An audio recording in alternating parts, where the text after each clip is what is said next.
Birdwatcher. I'm not going to school. I hate it, Screamed Cyril and ran out of the house. Cyril was a willful 11-year-old who disliked being in a classroom. What he liked doing instead was to climb trees and to peep into birds' nests. Today, Cyril's parents, Mr. and Mrs. Fisher, were quite embarrassed at Cyril's behavior because he had created a scene in front of Dr. Gopal Rao, who was staying with them.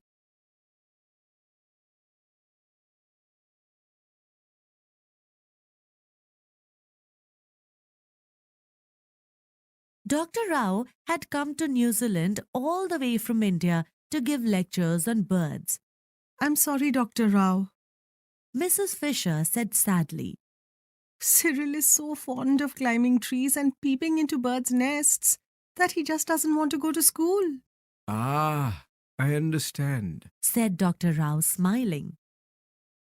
In the evening, while Mr. Fisher was still at work and Mrs. Fisher was in the kitchen, Dr. Rao and Cyril had tea together. Cyril, I heard you're fond of birds. Dr. Rao said, biting into a piece of delicious cake, specially baked for him by Mrs. Fisher. Cyril blushed. Do you know, I too love birds and hated going to school when I was your age. Dr. Rao continued. Cyril was startled. He couldn't believe that an old man like Dr. Rao could have ever liked to peep into birds' nests. But as Dr. Rao talked about his childhood adventures, Cyril's disbelief turned to admiration. After tea, Dr. Rao took Cyril to his room and showed him several books on birds. Cyril gazed at the beautiful pictures for a long time. Suddenly, he let out a cry. Oh, I have seen this bird, Impossible. Said Dr. Rao. These books show rare birds, and you won't see any of them here. But Cyril was sure he had seen the bird, in fact, a pair of them. I have seen them. I have spotted their nest on a huge oak tree. Dr. Rao walked up to Cyril and glanced at the book he was holding. Once again he shook his head and said, I'm sure you're making a mistake, Cyril. The black robin of Chatham Islands is one of the rarest birds. You couldn't have seen any of them here. Cyril insisted that he had not made any mistake. Rare or ordinary, he had definitely seen two of them, In that case, can you show them to me? asked Dr. Rao. Yes, right now, if you want.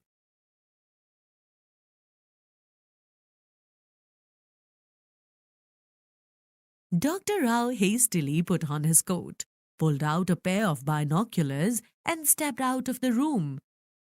Cyril followed him. Dr. Rao kept talking about rare birds as they walked up to the oak tree. As soon as they were near enough, Cyril said excitedly, There, that's the nest. Dr. Rao looked up and saw a small cup-shaped nest neatly tucked into a fork of the branches. Quickly, he took out his binoculars and peered at the nest through the lenses. I hope your black robins haven't retired already. Dr. Rao said, his eyes glued to the nest. It was getting dark and all the birds were returning to their nests. Suddenly, Dr. Rao mumbled, Shush! Keep quiet. Here comes one. See, didn't I tell you? There are two of them. Cyril exclaimed. Dr. Rao silently watched the birds until they went back to their nest. He looked thoughtful. You're right, Cyril. But let's come again tomorrow morning. The next day, Dr. Rao and Cyril woke up before dawn and walked to the oak tree. Cyril was happy because he had Dr. Rao's spare binoculars with him. Soon, day broke and the birds began to twitter and stir out of their nests. The blackbirds also came out.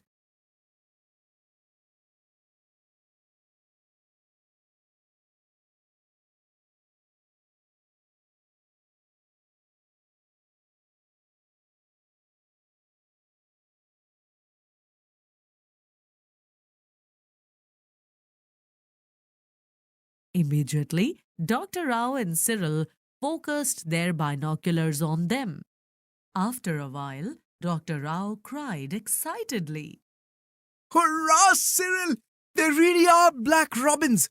Now climb the tree quickly and look into the nest. Cyril climbed up. There are 2 eggs. He shouted from the treetop. Dr. Rao beamed happily. He asked Cyril to climb several trees, peep into other nests, and count the number of eggs in each of them. He noted Cyril's findings in his thick diary. After a few minutes, Dr. Rao said, Cyril, you must help me save the birds. Save the birds? Yes, what we just saw are the black robins of Chatham Islands. Only 5 of them, 3 females and 2 males, are known to be living. They are on Mangier Island, east of New Zealand. Left to themselves, the birds will die without multiplying, and then there will be no more black robins on Earth. Will our black robins also die? Cyril inquired anxiously. No, we won't let them die. We'll save them. But how? We'll steal their eggs and put them with the eggs in other birds' nests. The black robins will then lay a fresh set of eggs, so we can double the number of eggs every season. Can we steal the eggs now? Cyril asked eagerly. Yes, but we'll have to be extremely careful. It will be risky to use bare hands because the eggs are tiny and delicate, and damp and dirty hands may transfer bacteria right into the eggs through their porous shells. Dr. Rao took out several articles from his knapsack. He made Cyril wash his hands and dry them.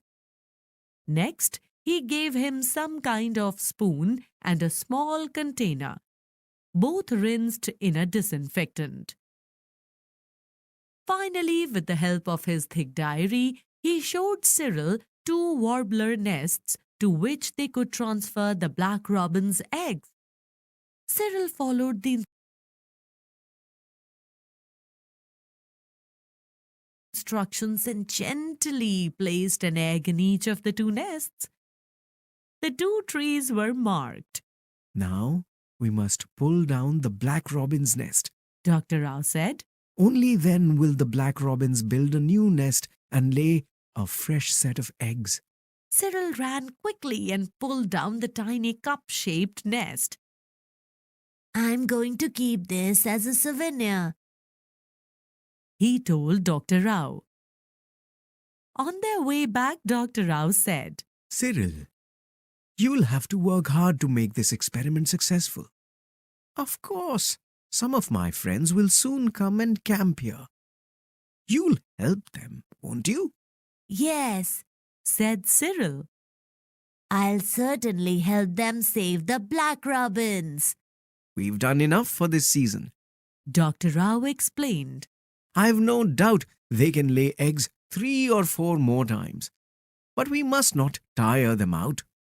Back home, Dr. Rao told Mr. and Mrs. Fisher about the wonderful work Cyril was doing to preserve one of the rarest birds on earth. They were pleasantly surprised when they saw Cyril's photograph splashed across the pages of a newspaper.